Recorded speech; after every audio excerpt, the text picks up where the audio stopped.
disaster didn't happen.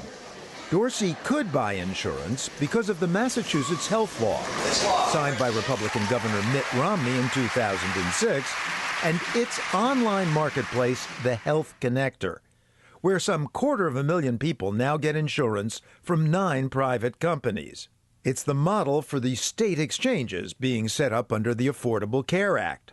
So, what is the Connector, and how has it worked? Good afternoon. Thank you for calling the Health Connector. At a Boston call center which fields consumer questions, the Connector's executive director, Jean Yang, described it this way. The experience that you get is not going to be that different from when you typically go to an e-commerce website where consumers can easily browse, compare options, and complete a transaction. And then that fosters competition, so eventually it leads to a more efficient market. You can look for health insurance for individuals and families, employers who want to shop for their businesses, and for brokers.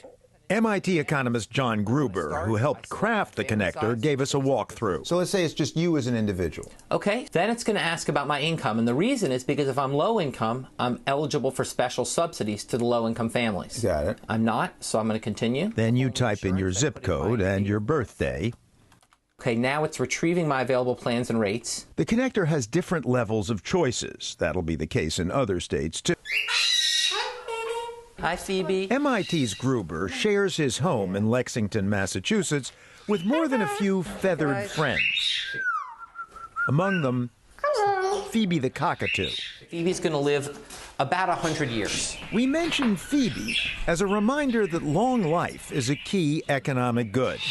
But it tends to require health care, which for most of us requires insurance. So from his economics perch, Gruber's Connector was first and foremost about insuring the uninsured. However, you can't just do that in a vacuum, because if you tell insurers you have to insure everyone at the same price, but people can wait till they're sick to buy insurance, they'll lose money and get out of the business. Who's going to take care of these patients? Richard Dupee, an internist and chief of geriatrics at Tufts Medical Center. We're really covering more of the population. We don't have enough physicians to do it. So as a result, patients are ending up in clinics and waiting to be seen. Many are going to the emergency room with their insurance card, but waiting to be seen. And that's another problem. Reform hasn't reduced expensive ER visits as much as hoped, since many newly insured now go there for care.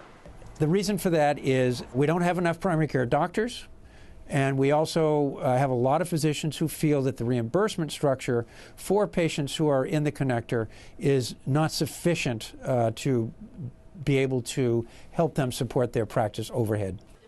So what does all this imply for the success of exchanges in other states? We asked the Birdman of Lexington. The effectiveness of this law depends on broad participation.